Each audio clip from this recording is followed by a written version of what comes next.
Hi there guys, it's Justin here again. In today's video, what I'm going to do is I'm going to do a performance comparison analysis of 8 gigs of RAM versus 16 gigs of RAM, and I'm going to indicate exactly why it is that your RAM is going to affect your CPU, and then in turn how your CPU is going to affect your GPU. Now, I was initially going to compare 6 games and do a split screen comparison, but I find for some reason when I use OBS, it doesn't really affect my FPS, maybe 5 to 10% maximum in Spider-Man. So I'm going to do that analysis only in Spider-Man, but I'm going to break it down for you. So anyways, let's get to the video. Alright, so then for the next part, I'm going to show you the comparison in VLC. The reason I'm doing that is that I can stop and start the video and then just compare things to you like for like. So on the left hand side we have 8 gigs of RAM, as you can see here, 8 gig DDR4, and on the right hand side we've got 16 gig of RAM.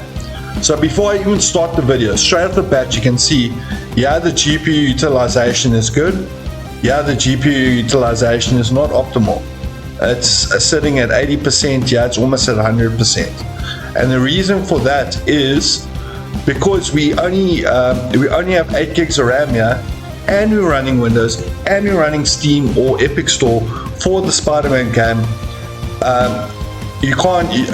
You're limited by your RAM over here, so therefore the limit on your RAM bottlenecks your CPU, and then your CPU bottlenecks your GPU. And straight off the bat you can see, okay, give or take 10 FPS for OBS. Yeah, I've got 53 FPS, same laptop, same GPU, same CPU, but just because I've got 16 gigs of RAM, I've got 53 FPS and 16 gigs, and for 8 gigs I've got 31 FPS. So let me go on and then you can see how things function.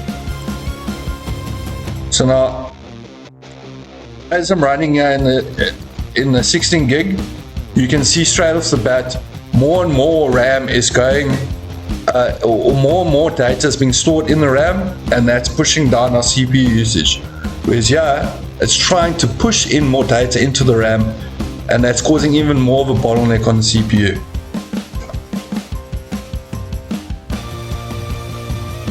So that's why you see the FPS never gets anywhere above 32 odd, whereas here, it's all 20 extra FPS.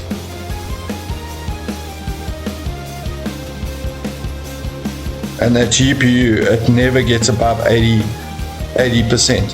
So people have been asking me what's wrong with my hardware. There's nothing wrong with your hardware. The fact is 8 gigs of RAM is becoming too little to run AAA games. So I highly recommend you guys upgrade from 8 gigs to 16 gigs of RAM. Alright, so now if we go to my settings, I'll see I was playing on the exclusive full screen, refresh 120, VSync on, AMD FSR 2.0 quality, graphics on both 8 gig and 16 gig, playing on on high, 16 anisotropic, shadow quality high, full ambient occlusion, screen space reflections on, because I don't have ray tracing, so it makes it look a little bit nicer.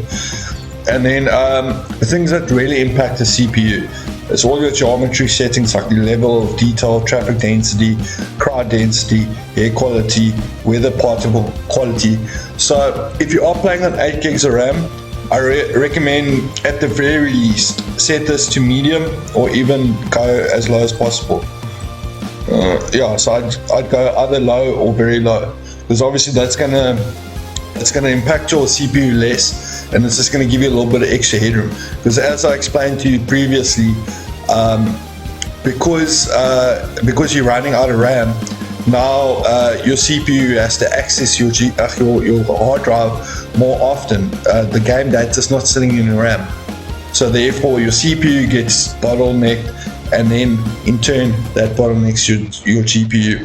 So anything to do with the CPU, that's geometry over here, and then depth of field, this is GPU, this is GPU, this is GPU, I think this is also the CPU field of view. Oh, by the way, if you want things to look a little bit quicker on the screen when you web swing, I'd recommend, actually, I think it starts off on 8, or 7. I'd recommend moving this to 10 because then you have the illusion of swinging a bit faster. But that's not the purposes of this video. So if you only got 8 gigs RAM, I highly recommend you can set all these if you got, let's say you got a GTX 1650 mobile, or your graphically intensive settings. You can go medium, high, or very high because that's your GPU. But for CPU intensive things, I recommend either going low or very low. Right, and there you have it. So things to remember is, obviously, to run anything on your computer, you need to have Windows open. Now, to run Windows, it's 2 to 3 gigs of RAM. And then to play Spider-Man, you either need to be running Steam or Epic Game Store. So that's taking more memory as well. So you can run games on 8 gigs, but I actually think we've come to such a point. In fact, we're going to the next gen in terms of gaming. So new games that come out are just going to be more and more demanding. So I highly recommend upgrading 8 gigs of RAM to 16 gigs of RAM, because you're going to get the most performance out of whatever laptop, whatever GPU you have. You're going to get the most performance when you have enough RAM, because you're just going to bottom your neck yourself otherwise.